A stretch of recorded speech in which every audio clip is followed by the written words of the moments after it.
Magandang araw mga kaibigan. Bigyan natin ng reaction opinion itong post ng Masang Pilipino. Title, Ramon Tulfo nagtataka sa taong bayan kung bakit tila bulag sa mga panluluko umano ni BP Sara. Nagpayag ng matinding pagkabahala ang kolumnistang si Ramon Tulfo kaugnay sa patuloy na mataas na tiwala ng publiko kay BP Sara Duterte sa kabila ng mga kontrobersya at batikos na kinakaharap nito sa kasalukuyan. Sa kanyang pananaw, nakakapagtaka umano na nananatiling matibay ang suporta ng taong bayan sa Vice Presidente kahit may mga bahayag at asal ito na aniyay hindi na angkop sa isang mataas na opisyal ng pamahalaan. Iginit ni Tulfo na tila hindi napapansin ng ilan sa publiko ang mga umano'y maling gawain at mensahe na maaring makaapekto sa kanilang paghusga. Dagdag niya, posibleng hindi lubos na nakikita o nauunawaan ng taong bayan ang kabuuang sitwasyon dahilan upang patuloy silang magtiwala sa kabila ng mga isyong lumalabas. Para kay Tulfo, mahalaga umanong maging mapanuri ang publiko at suriing mabuti ang mga kilos at pananalita ng mga lider ng bansa. So ito, summary ng payag ni Tulfo, niloloko na ni BP Sara ang taong bayan ng harap-harapan pero di pa rin nila alam. So sino ba yung mga nagtitiwala kay BP Sara, di ba? Tayong mga DDS. Oh. So ibig sabihin nito, ang pag-intindi ko lang, para bang mahinang ating utak, hindi tayo marunong mag-judge ng karakter ng isang tao. Kaya niloloko lang tayo ni BP Sara, hindi natin alam. Parang ganon ang dating. Tingnan natin ang reaksyon ng taong bayan. 14,000 ang nag-react. 10,000 ang tumatawa, 1,700 ang galit. Negative lahat yun para kay Tulfo. 2,100 lang ang nag-like. So percentage-wise, nasa 90% hindi naniniwala kay Tulfo. Tinatawanan lang siya, pinagagalitan. So, ano ba yung sinasabi niyang asal daw ni BP Sara? Ako, ang nakursunadan ko kay BP Sara, and even Tatay Digong, mga kapatid niya, hindi sila plastic. Kung ano yung totoong nararamdaman, sinasabi nila. Kasi ang politiko, maganda kong kausap, ang daming promise-promise, kailang ibang ginagawa. Ibang klaseng politiko itong mga Duterte. Kung galit, galit. Kung gusto ka nilang tulungan, tutulungan kanila. Hindi sila yung promise ng promise. Yan ang pagkakakilala ko sa mga Duterte. Kaya yung sinasabi ni Ramon Tulfo na maling asal ni BP Sara. Example, ulitin natin yung pinakauna. Yung pananapak niya sa sheriff. Ang iba sabihin na, hindi maganda yan, natrabaho ng mayor, manapak ng sheriff. Kaya may mga nagsabi noon na, disbar yan. Tanggalin yan, pagiging abogado. Mag-apologize ka. Ganon. Si BP Sara, no, I will not apologize. Hindi ko pinagsisisihan yung ginawa ko. Tanggalin nyo ako kung gusto nyo tanggalin. Ay, nako. Wala silang nagawa. Mula noon hanggang ngayon, bilib na ako kay BP Sara. Kung galit, galit. May latest interview pa siya, nagtaray siya. Gumanon siya. Ang mga kongresista, ginanon niya. Tapos, kailan ba yun? Nung Christmas ba yun? Parang may okasyon. Kailangan niyang i-greet si PBBM. Ayoko nga. Bakit? Kung i-greet ko siya ng Merry Christmas, magbabago ba siya?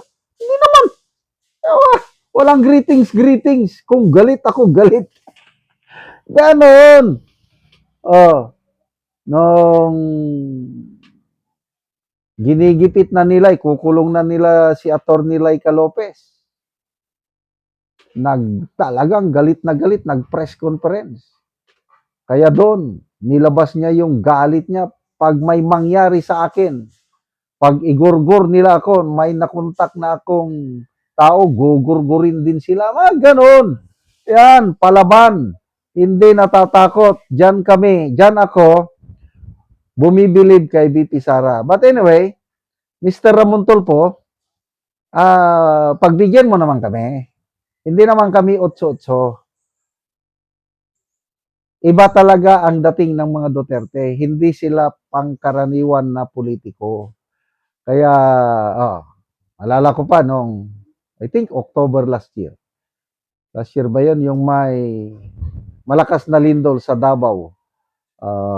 Manay, Davao Oriental. Yun ang epicenter. Malakas eh. Nagbisita doon si President Marcos. Nako, napahiya. Dahil sinigawan siya doon ng mga Duterte. Eto, nakisawsaw si Tulfo dahil taga Manay, Davao del Norte pala ito. Pinagalitan niya ang kanyang mga kababayan. Ano ba kayo? Wala kayong respeto sa Pangulo. Dapat magpasalamat kayo sa kanya at binisita kayo.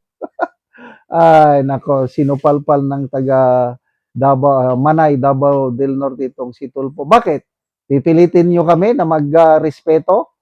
Kung ayaw naming irespeto, respect is earned, not commanded. Di ba ganon? Oh. So, walang nagawa si Tulfo. Dahil ang mga taga Manay, Davao del Norte, Duterte ang gusto nila. Kaya yon ang isinigaw nila. So, yung isa naman, na bisibisita kunuhay, I don't know kung how does he feel. Ang dami ng pagkakataon na ganun, magpunta si PBBM sa isang lugar, dito sa Mindanao, Duterte ang isinisigaw. Ano yon? Wala na siyang pakiramdam?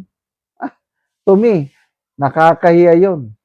So, mataas talaga ang rating ni VP Sara up to now. Yung bagong lumabas na survey kanina ng WR numero, siya pa rin ang frontrunner, 35.1. Pero yun, si Risa Ontiveros, 0.7% lang. Kawawa. Salamat mga kaibigan sa inyong pagsubaybay sa ating channel.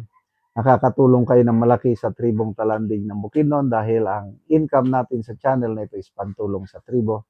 Namimigay tayo ng libreng yero at pako para makapagpatayo sila ng mas maayos na tirahan. Panoorin nyo ang video na ito. Karon mo na ni kadako sa buslot sa atop sa natabangan na mo og yero. So kuha na gid kayo mga dagko na gid og buslot. So malumpag na gid siya tungod kay sige naman og kaul. So mao na ni ang ilang pagpuyo, ilang kain.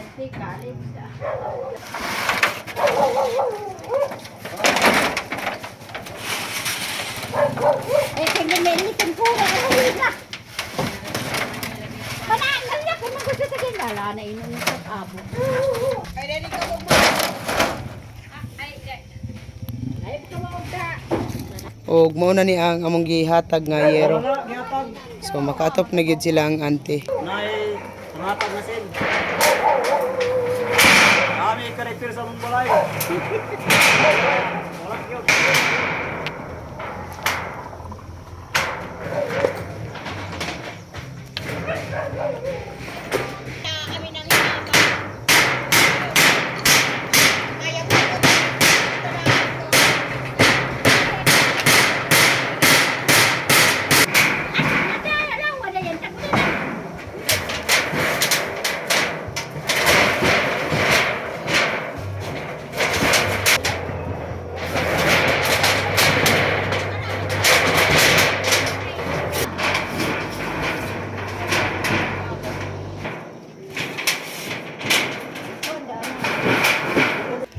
Og karon human na gid sa pag-atop ang among ginahatag nga yero.